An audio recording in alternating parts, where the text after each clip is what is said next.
Existe uma hora em que o mundo muda de face. Não é uma mudança que você vê com os olhos. É uma mudança que você sente na espinha, no estômago, no fundo do peito, naquele lugar onde a consciência mora e raramente mente. É a hora em que a noite começa. E Jesus sabia exatamente o que acontece nessa hora. Ele não escreveu em letras de fogo no céu. Não mandou anjos com megafones. Mas ao longo de toda a Escritura, ele deixou avisos. Alguns explícitos, outros nas entrelinhas, todos urgentes. São avisos que a maioria dos cristãos nunca conectou, nunca enxergou como um padrão, nunca entendeu como uma mensagem direcionada especificamente para os que carregam o nome dele. Hoje, esse padrão vai ser revelado. Porque existem 7 lugares, 7 ambientes, 7 situações, 7 contextos, onde um seguidor de Cristo não deveria estar depois que o sol se põe. Não porque Deus é controlador, não porque a fé é uma prisão, mas porque a noite tem regras que a maioria das pessoas ignora.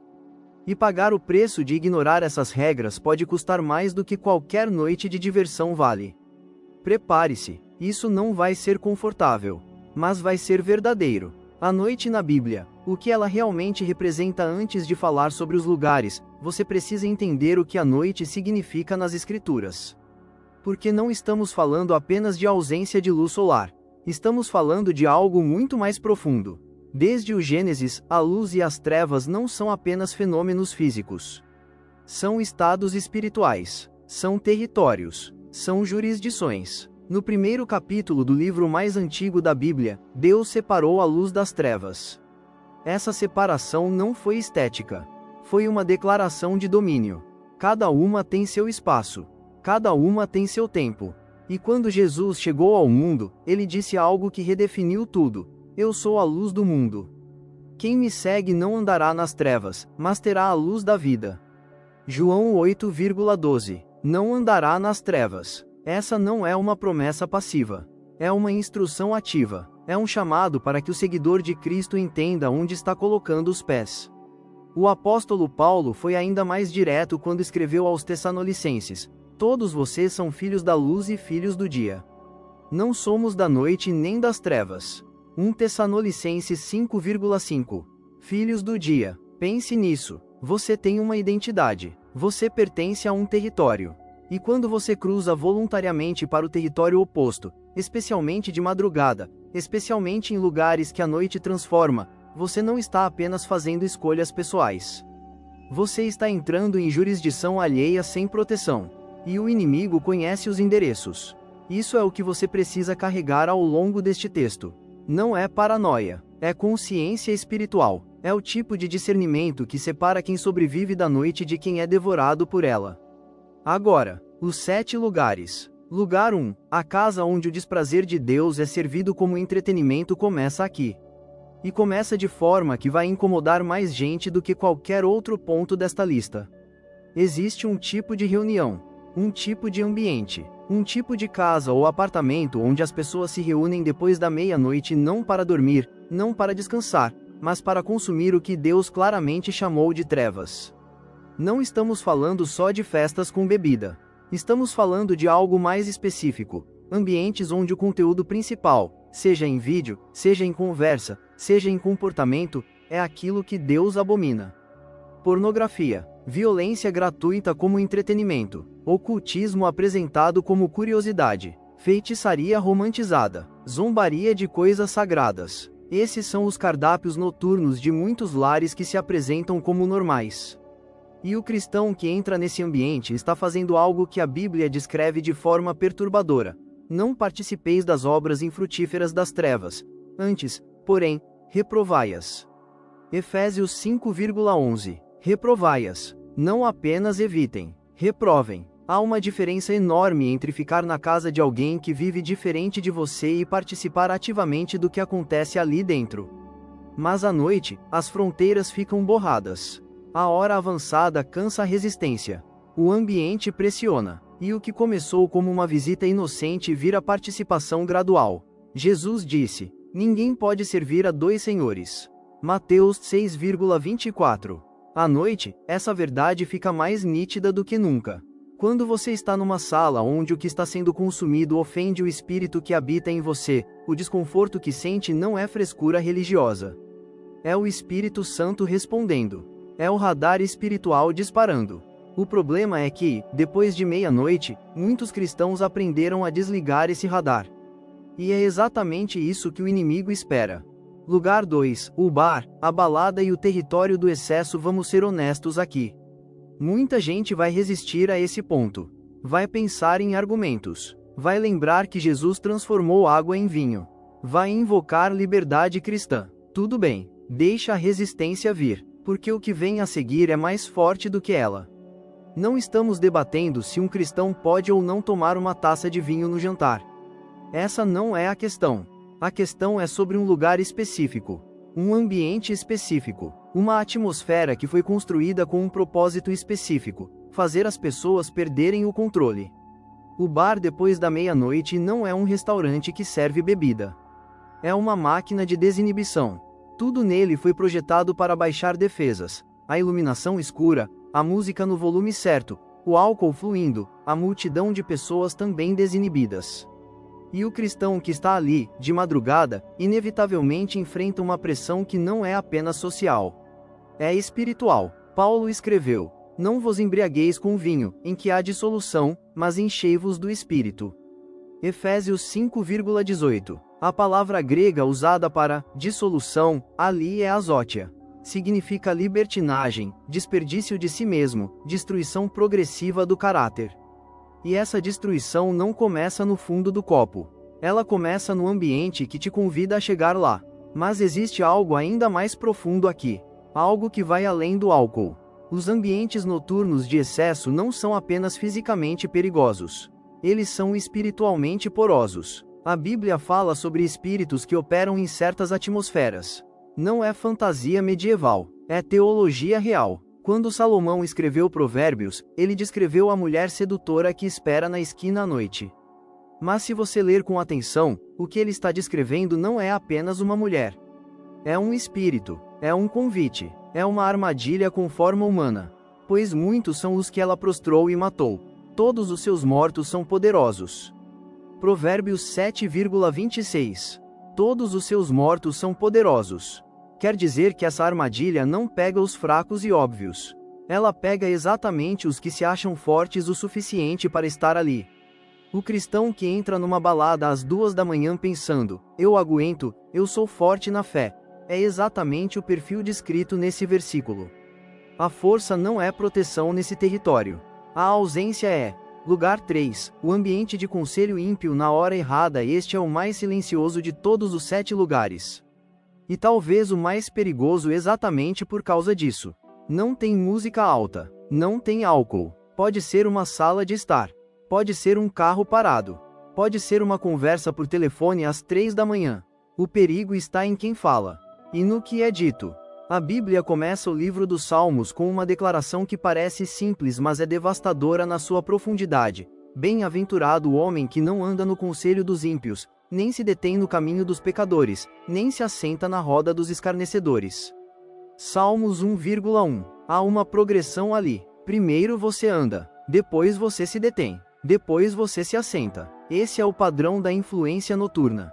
À noite, as pessoas falam o que não falam de dia. Os filtros caem, a fadiga baixa a guarda emocional.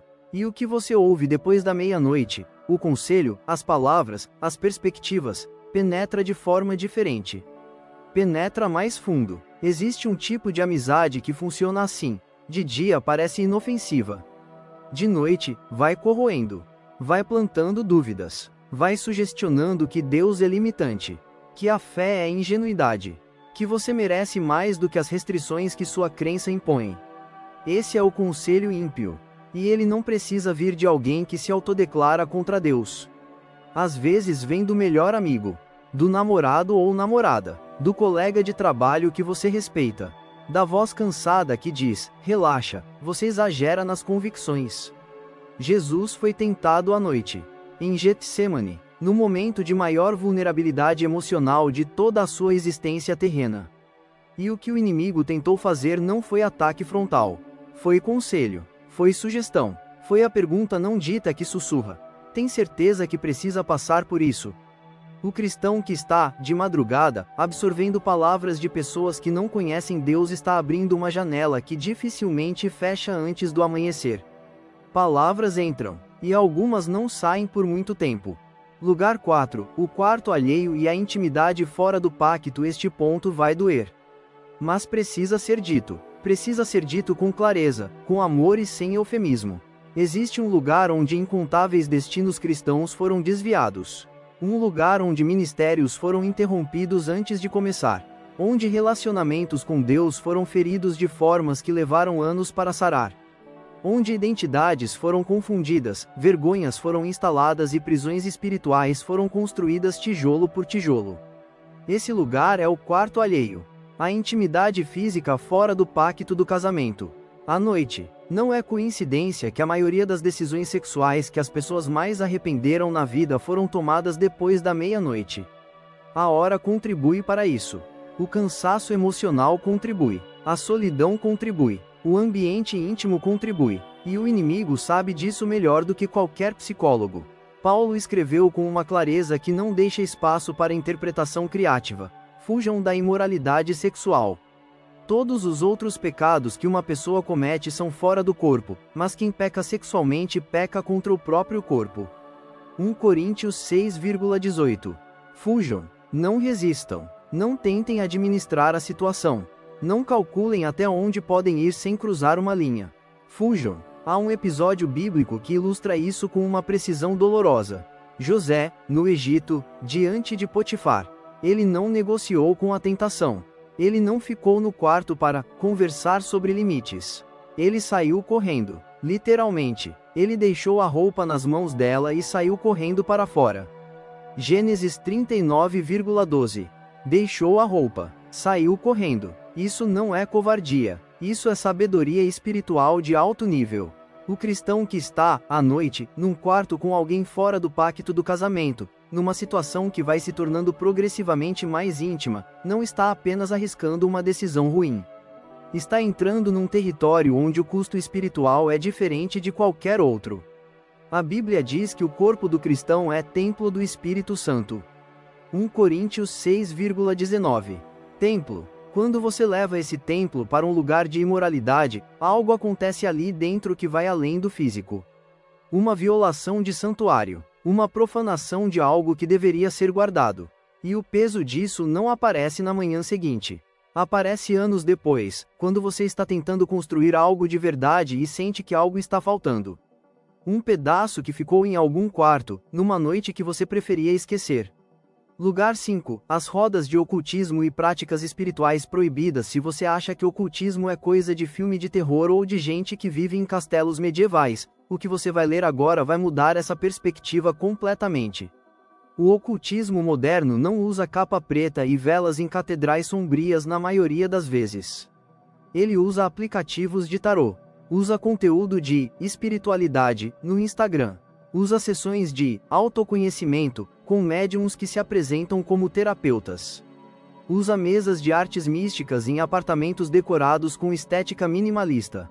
E ele acontece especialmente à noite. Não é acidente. A noite tem um apelo para essas práticas porque a própria estrutura do ocultismo opera na lógica das trevas. Não é metáfora. É teologia real. Deus foi absolutamente categórico sobre isso. Não haja entre vocês ninguém que queime o próprio filho ou filha no fogo, que pratique adivinhação ou feitiçaria, que interprete presságios, que pratique magia, que faça encantamentos, que consulte médiuns ou espíritas, nem que interrogue os mortos. Deuteronômio 11 de outubro de 18. Essa lista é longa por um motivo. Porque o inimigo tem muitas portas de entrada. E cada uma delas foi nomeada especificamente para que não houvesse dúvida. O cristão que vai numa sessão de tarô só para ver, está abrindo uma dessas portas. O cristão que participa de uma roda de manifestação, ou círculo de intenções, está abrindo uma dessas portas. O cristão que consulta um espírita porque a religião é separada da fé, está abrindo uma dessas portas. Portas não escolhem o que entra. Quando estão abertas, qualquer coisa pode passar. E existe algo especificamente perigoso sobre essas práticas à noite. O estado de sonolência, de cansaço emocional, de redução da consciência crítica. Tudo isso cria uma receptividade espiritual que não é neutra.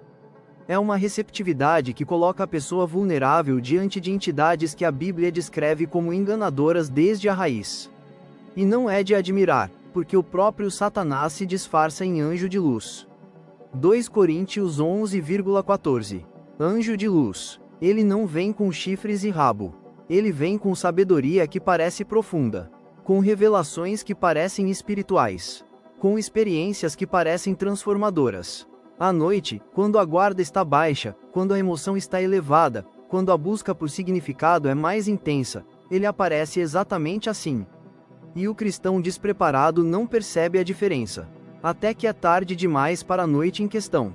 Lugar 6. O ambiente da vingança e do ajuste de contas noturno. Esse ponto é diferente dos outros. Não é sobre um lugar físico específico. É sobre um estado interior que cria um lugar espiritual extremamente perigoso. E que se manifesta quase sempre à noite. Você já ficou acordado de madrugada ruminando sobre alguém que te machucou? Já passou horas, depois que todo mundo dormiu, planejando mentalmente o que vai dizer, o que vai fazer, como vai se vingar de alguém que te feriu. Isso é o lugar número 6. Não é apenas um estado emocional. É um território espiritual com consequências reais. A Bíblia tem uma instrução que parece impossível até você entender o mecanismo por trás dela. Ira vos tomardes, e não pequeis, não se ponha o sol sobre a vossa ira. Efésios 4,26. Não se ponha o sol sobre a vossa ira. Há uma sabedoria sobrenatural nessa instrução. Quando a ira atravessa a noite, ela fermenta. Ela se transforma. O que era mágoa se torna amargura. O que era raiva legítima se torna desejo de destruição. O que era ferida se torna prisão. E o diabo sabe exatamente como trabalhar nesse estado. A Bíblia diz explicitamente no versículo seguinte: não deis lugar ao diabo. Efésios 4,27. A ira noturna não resolvida é um endereço. É um lugar onde o inimigo tem permissão de entrar porque você, com sua própria vontade, deixou a porta aberta. Jesus foi ainda mais radical sobre isso, mas eu lhes digo que qualquer pessoa que se enraivecer contra seu irmão estará sujeita a julgamento. Mateus 5,22. Enraivecer, permanecer na raiva, alimentar a raiva. A noite é o laboratório perfeito para isso. Quando não há distração, quando o silêncio amplifica cada pensamento, quando o cansaço baixa os filtros, a ira encontra seu ambiente ideal para crescer. Quantos cristãos tomaram decisões destruidoras depois de noites acordados alimentando raiva? Quantas mensagens foram enviadas que não podiam ser desfeitas? Quantas ações foram tomadas no calor da madrugada que destruíram anos de construção? O lugar do ajuste de contas noturno não é um bar ou uma festa. É o seu próprio coração quando você escolhe sentar com a ira em vez de entregá-la a Deus antes de fechar os olhos. E esse lugar é tão perigoso quanto qualquer um dos outros desta lista. Lugar 7. O isolamento espiritual sem cobertura e sem vigilância. Este é o último. E talvez seja o mais perturbador de todos porque parece, na superfície, absolutamente inofensivo. 1/4. Silêncio. Você, sozinho, de madrugada. Não parece perigoso, parece? Na verdade, soa até espiritual. Jesus se retirava para orar. Os profetas buscavam lugares solitários. O silêncio é onde Deus fala. Tudo isso é verdade. Mas existe uma versão desse cenário que não é retirada espiritual. É exposição espiritual. E a diferença entre as duas pode ser a diferença entre encontrar Deus e ser devorado pelo vazio. O isolamento espiritual sem cobertura à noite acontece quando o cristão está sozinho, não em oração, não em adoração, não em comunhão com Deus, mas em pensamentos que espiralam, em angústia que não encontra chão, em um estado de desconexão espiritual que abre portas que nunca deveriam ser abertas. Jesus disse uma coisa que ecoa diretamente para esse ponto: vigiai e orai para que não entreis em tentação. O espírito, na verdade, está pronto, mas a carne é fraca. Mateus 26,41. Vigiai. Vigiar implica que existe algo do qual vigiar. Implica que o perigo é real. Implica que a ausência de vigilância tem consequências. Pedro foi ainda mais específico: sede sóbrios e vigilantes. O diabo, vosso adversário, anda em derredor, como leão que ruge procurando alguém para devorar. 1 Pedro 5,8. Procurando alguém para devorar. Não qualquer alguém, alguém específico. O leão não ataca o grupo coeso. O leão separa, isola, acompanha de longe e espera o momento em que a presa está sozinha e sem vigilância. O cristão que passa noites em isolamento emocional e espiritual, desconectado de Deus, desconectado da comunidade, alimentando pensamentos que nunca são levados à luz. Esse cristão está sozinho num território onde a cobertura espiritual foi voluntariamente dispensada. E o leão está esperando. Isso não significa que você não pode estar sozinho à noite. Significa que estar sozinho de madrugada em estado de desconexão espiritual é diferente de estar sozinho em comunhão com Deus. A diferença é a luz que você escolhe ou não escolhe acender. O padrão que ninguém quer ver agora que os 7 lugares foram descritos, algo precisa ser dito sobre o padrão que os conecta. Esses 7 ambientes têm uma coisa em comum que vai além do horário. Todos eles representam pontos onde a identidade do cristão fica suspensa. Onde a clareza sobre quem você é em Cristo é temporariamente nublada. Onde o senso de pertencimento ao reino da luz fica obscurecido. E o inimigo não precisa de muito mais do que isso. Ele não precisa de um cristão completamente afastado de Deus. Ele não precisa de apostasia total. Ele precisa de um cristão nublado. Um cristão que ainda acredita, mas que naquela noite específica, naquele lugar específico, escolheu ficar num território onde a voz de Deus ficou mais difícil de ouvir. Nesse estado, decisões são tomadas. Palavras são ditas. Portas são abertas. Feridas são criadas. E boa parte do trabalho que Deus fez durante dias, semanas ou meses de construção espiritual pode ser comprometida numa única noite. A Bíblia tem um personagem que ilustra isso com precisão devastadora: Sansão. Sansão tinha um dom sobrenatural. Tinha uma unção real. Tinha uma chamada genuína sobre a vida dele. E tudo isso foi comprometido não numa grande batalha espiritual. Foi comprometido numa série de noites. Com a mulher errada. No ambiente errado. Com a guarda abaixada. E aconteceu que, quando ela insistia com ele todos os dias com as suas palavras e o pressionava, sua alma se angustiou até a morte. Juízes 16,16. Todos os dias, noite após noite, erosão constante. Não foi uma queda dramática. Foi um desgaste progressivo que começou exatamente quando Sansão decidiu que era forte o suficiente para ficar em lugares onde não deveria estar. Você conhece o fim da história. Você sabe o que ele perdeu. E você sabe que não precisava ter sido assim. A noite de Pedro, a advertência mais pessoal de todas. Existe uma cena no Novo Testamento que sintetiza tudo o que foi dito aqui. Uma cena que envolve o discípulo mais famoso por sua coragem e que termina com a maior vergonha da vida dele. Pedro, na noite em que Jesus foi preso, Pedro seguiu de longe. Entrou no pátio do sumo sacerdote. Se aqueceu ao redor de uma fogueira com os servos dos que estavam prendendo Jesus. Pense nos elementos dessa cena. Era noite, era o ambiente do inimigo. Era um território de influência dos que odiavam Cristo. Pedro estava sozinho, sem os outros discípulos, sem cobertura espiritual, num círculo de pessoas que não compartilhavam sua fé. E foi exatamente nesse contexto que aconteceu a negação mais famosa da Bíblia. Não foi quando Pedro estava na sinagoga. Não foi quando estava com Jesus e os outros discípulos. Foi quando ele estava num lugar à noite onde não deveria estar. Num ambiente que não era seu. Entre pessoas que não eram as dele. Então ele começou a praguejar e a jurar: eu não conheço esse homem. E imediatamente cantou o galo. Mateus 26,74. Eu não conheço esse homem. O homem que havia dito, mesmo que todos te abandonem, eu nunca te abandonarei, estava agora jurando que nem conhecia Jesus.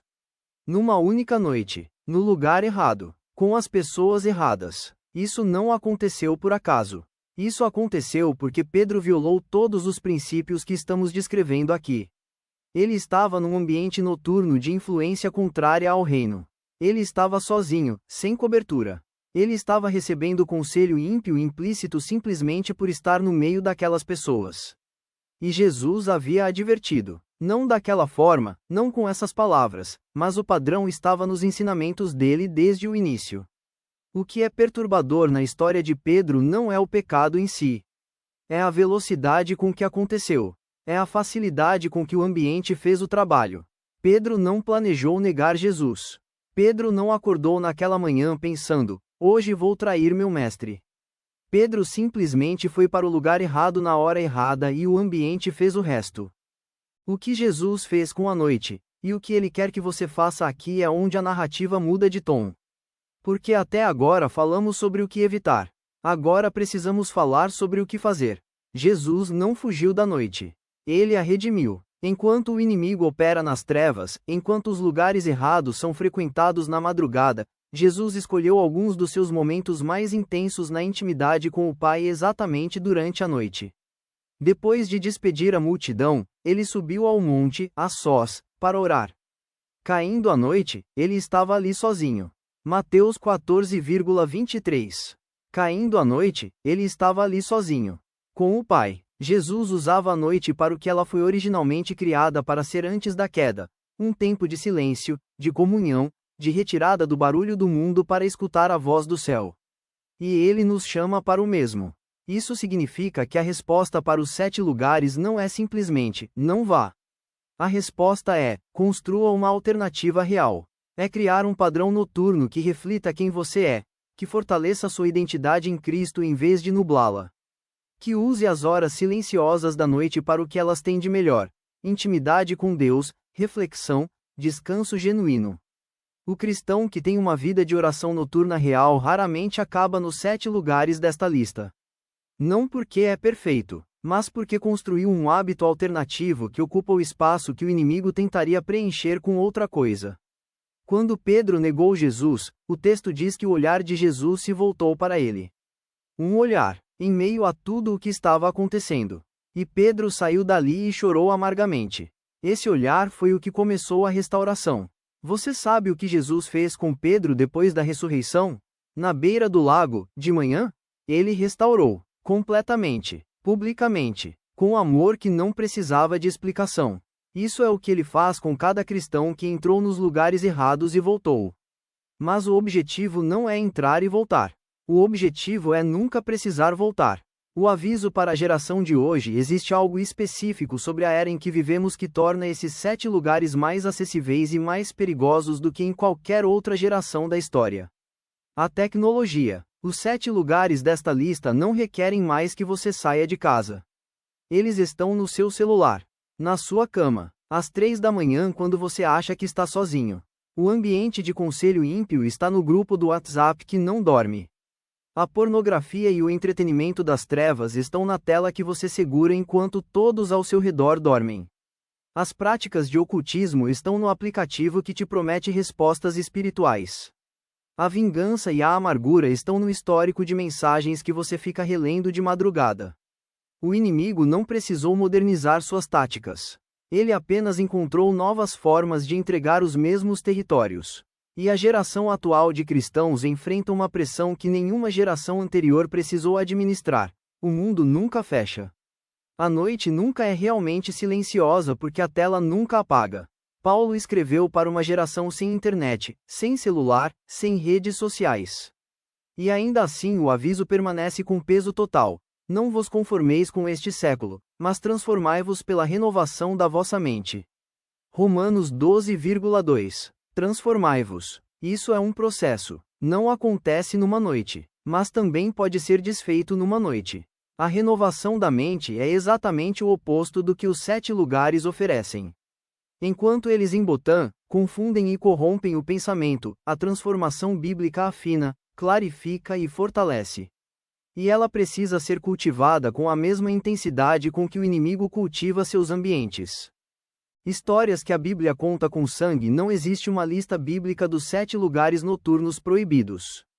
Mas existe algo melhor: histórias reais de pessoas reais cujas vidas foram viradas de cabeça para baixo por uma noite nos lugares errados. Davi, o rei mais amado de Israel. O homem segundo o coração de Deus. Numa noite em que os reis saíam para a batalha e ele ficou em casa, Davi subiu ao terraço. Viu o que não deveria vereador. E tudo o que havia construído começou a desmoronar a partir daquele momento. Uma noite, um lugar onde não deveria estar. Decisões em cascata. O filho de Davi, Aminon, alimentou uma obsessão às escuras. Não foi às ruas à noite. Ficou em casa, no escuro do seu próprio coração, até que a obsessão virou plano. E o plano virou a maior tragédia da família real de Israel. A Seatil, no livro de Josué, escondeu seu pecado à noite. No escuro, pensando que a cobertura da noite protegia o que ele havia feito. Até que a luz do dia revelou o que as trevas pensavam ter escondido. Judas foi para sua traição à noite. E era noite. João 13,30. 3 palavras. As mais frias de todo o Novo Testamento. E era noite. A Bíblia não diz isso por acaso. Não é detalhe literário. É declaração espiritual. A noite era mais do que o horário. Era o estado interior de Judas. Era a jurisdição que ele havia escolhido habitar. Esses personagens não são monstros. São seres humanos que tomaram decisões que qualquer ser humano poderia tomar. Em lugares que qualquer um de nós poderia frequentar. Em horas que todos nós já experienciamos. A diferença entre nós e eles não é caráter superior. É escolha e informação. Você agora tem a informação. O que o Espírito Santo faz quando você está no lugar errado? Existe um detalhe que precisa ser mencionado para que a teologia aqui seja completa e honesta. O Espírito Santo não abandona o cristão quando ele entra num lugar errado. Isso é importante de dizer. Porque um dos maiores medos que paralisam o cristão que já entrou nos lugares errados é a sensação de que a presença de Deus se foi para sempre. De que ele se tornou inacessível. De que o erro da noite passada tornou o perdão impossível. Isso é mentira, e é uma das mentiras mais cruéis do inimigo. O que a Bíblia diz é algo diferente e mais nuançado. O Espírito Santo pode ser contristado. Pode ser apagado. Pode ser resistido. Não vai embora permanentemente por uma decisão ruim. Mas responde ao ambiente. Responde às escolhas. Responde ao que você faz com sua presença.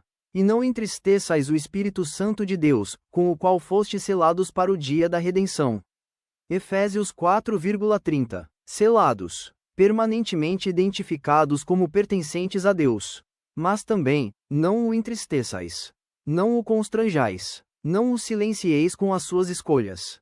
Quando o cristão entra nos 7 lugares desta lista, o Espírito Santo está presente. Mas está presente como alguém constrangido. Como alguém que está vendo o que está acontecendo e respondendo com um desconforto real que o cristão, se escolher, pode sentir.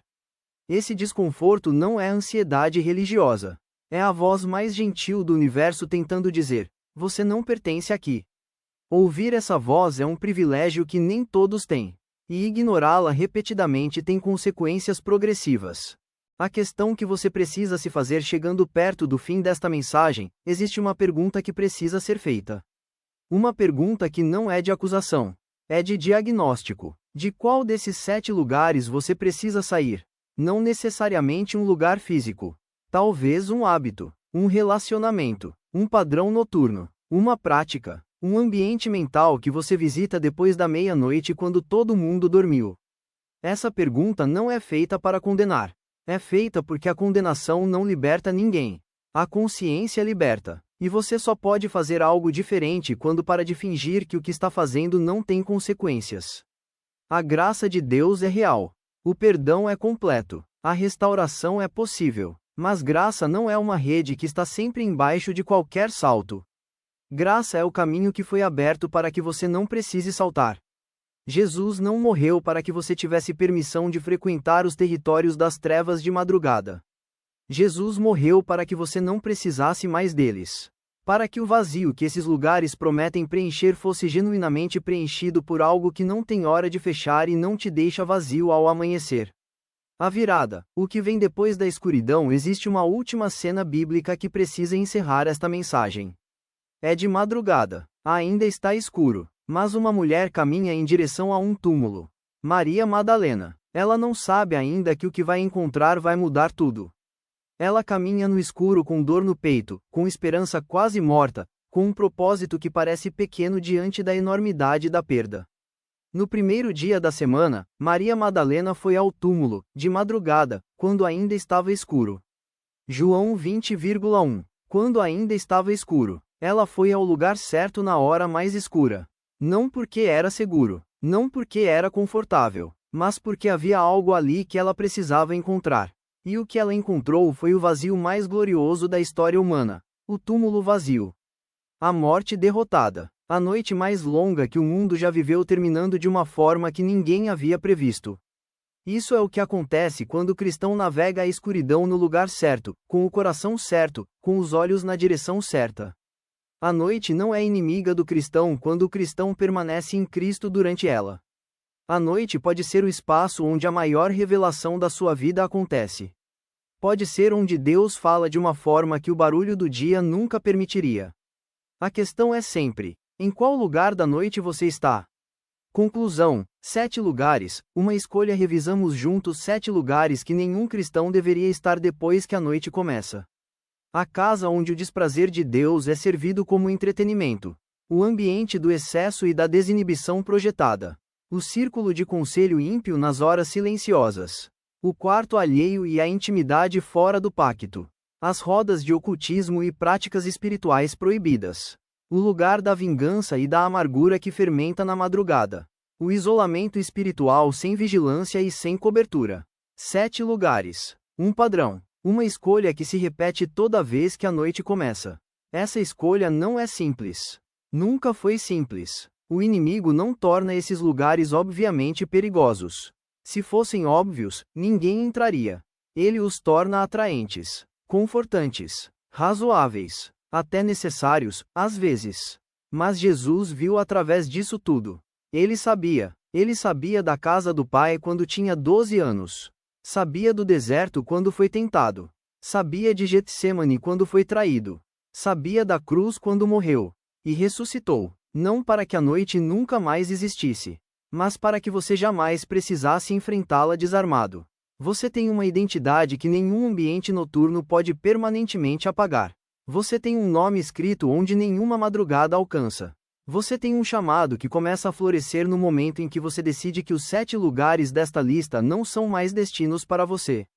A noite vai continuar chegando. Cada dia vai ter o seu anoitecer. A questão é sempre a mesma. Quando a escuridão cair, onde você vai estar? A noite passou e o dia se aproximou. Rejeitemos, portanto, as obras das trevas e revistamo-nos das armas da luz. Romanos 13,12. Revistamo-nos. Não amanhã. Não depois que você passar mais uma noite no lugar errado. Agora. Agora que você sabe. Agora que a mensagem foi ouvida. Agora que a luz desta verdade iluminou o que talvez estivesse escondido. A escolha é sua. Ela sempre foi. Este texto foi criado para fins de reflexão bíblica e edificação espiritual. Os versículos foram citados conforme a Bíblia Sagrada, respeitando o contexto original das Escrituras.